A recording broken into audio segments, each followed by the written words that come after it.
you're not joining the fucking mousecapades, right, buddy? You're not trying enough for the escapades. Spit it out. You're a big boy. Use your big boy words.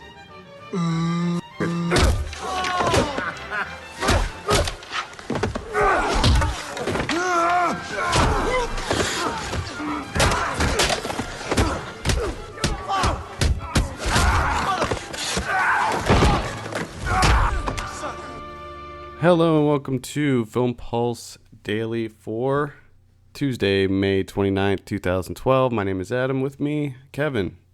Hello. How's it going there, Kevin? Not too bad. Let's go over some DVD and Blu Ray releases. For today, we have Man on a Ledge, 31%. What do you think about this one? I would pass. That'd be a pass for me as well. Doesn't look very good. I actually didn't see this. My girlfriend saw it. She said it wasn't too great. So I trust her judgment. Then we have Gone, 11%. This is the Amanda Seyfried thriller. Gone. That's a pass for me. Yeah, it's a pass. I can't even remember this movie.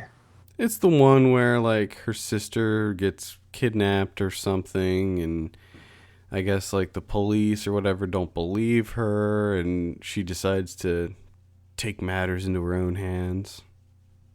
Oh, one of those stories. Yeah, pass. And there's a crazy twist at the end. Well, it says if you like this movie, you'll like Man on a Ledge, so. That's great. Pass. We have Sean William Scott in Goon. This got an 82% on Rotten Tomatoes. We gave this a 6 out of 10 on the site. This I do recommend. This was actually quite good. I saw this twice. Yeah, I actually do want to see this. It's a lot different than what you would expect. It's sort of like the movie Slapshot, only much more violent. And it's kind of a departure for Sean William Scott. A little bit of a different character that he plays there. So I recommend that one. And we need to talk about Kevin. This got a 76%. We gave it an 8.5 out of 10 on the site.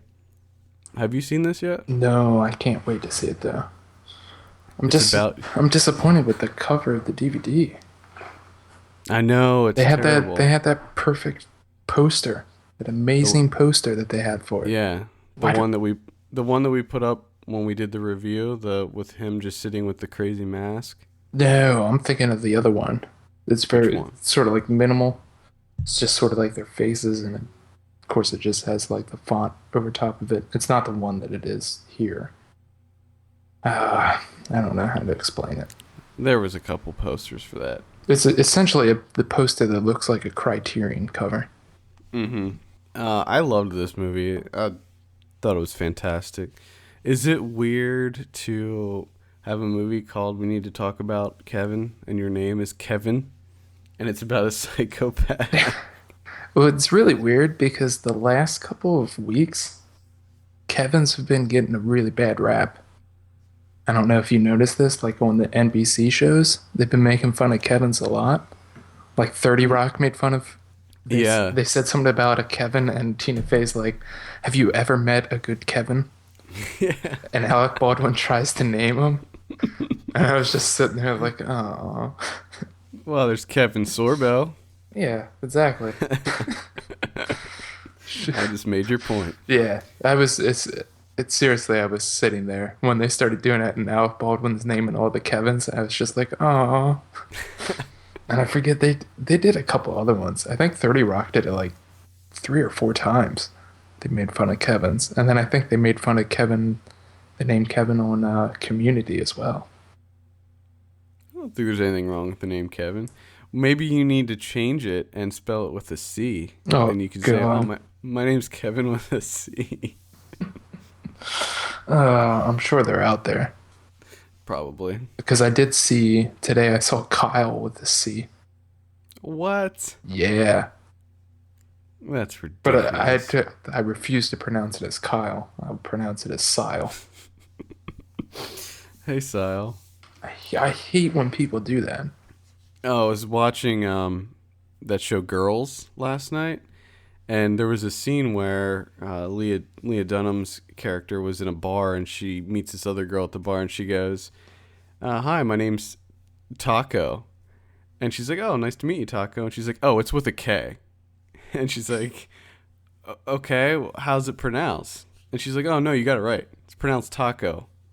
But I could just tell that you thought it was pronounced with spelled with a C." It was just such a funny scene. That's a great show, by the way. You should definitely check that out. I got to see when I was in Philadelphia this week. So I got to see one episode of Girls, and it was not too bad. And I got to finally see an episode of Veep, which... Very funny. It was great. It was fantastic. I loved it. Girls is one where you should see it from the beginning, and you just got to stick with it, because it takes a little bit for you to get attached to the characters. Yeah. If you only see like one episode, it probably just feels like the new Sex and the City or something, and I think that's a bad comparison. A lot of people are comparing it to Sex and the City, and I think it's a lot smarter. Mm. Moving on, we have Coriolanus. This is the Gerard Butler, was it Ralph Fiennes? Mm-hmm. This got a 93%. This is supposed to be really good. This is based on the Shakespeare play, right? Yeah, I'm pretty excited to see this. When I first heard about this movie, I didn't care at all, and then to hear some of the reviews, I don't know. Sounds good. I don't know why it didn't get a wider release. I'm not sure what happened there with that, but it looks pretty good. I have not seen it, but I do plan on seeing it this week when it comes out. Yes. We then finally, just for fun, just want to throw this in there. Yes. Abraham Lincoln versus Zombies. Yes. Perfect. That comes out. This is an Asylum film. Now, if you've ever heard of the Asylum, they're the company that comes out with movies that are like Aliens versus Avatars, and they came out with one a couple weeks ago called American Battleship, but they got sued and had to change the name to American Warships. So what they basically do is make these really bad movies. And by the way, Carl Weathers is the star in American Warships. Yes. Fantastic. So, I'm watching that. They come out with these movies that have like similar concepts and names as big Hollywood movies in order to trick people, because the movie-going public doesn't realize that Battleship is not on DVD. Many times I've been in Blockbusters where I hear people. I mean, this is way in the past, by the way. I haven't been to a Blockbuster for years. I'm just imagining you at Blockbuster like yesterday. It's just like you and one other guy, and there's only like 2 DVDs on all of the racks, and there's just like fires and barrels. There's feral wolves. Feral children.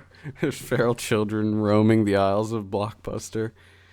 I mean, like, people don't realize like when movies come out and stuff like that. So they'll go to Redbox or whatever, and they'll see American Warships or Abraham Lincoln versus Zombies and think that it's that movie they saw the trailer for on TV and pay for it, and they get duped.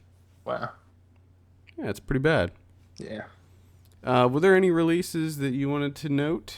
Just 2 more Blu Ray Criterions.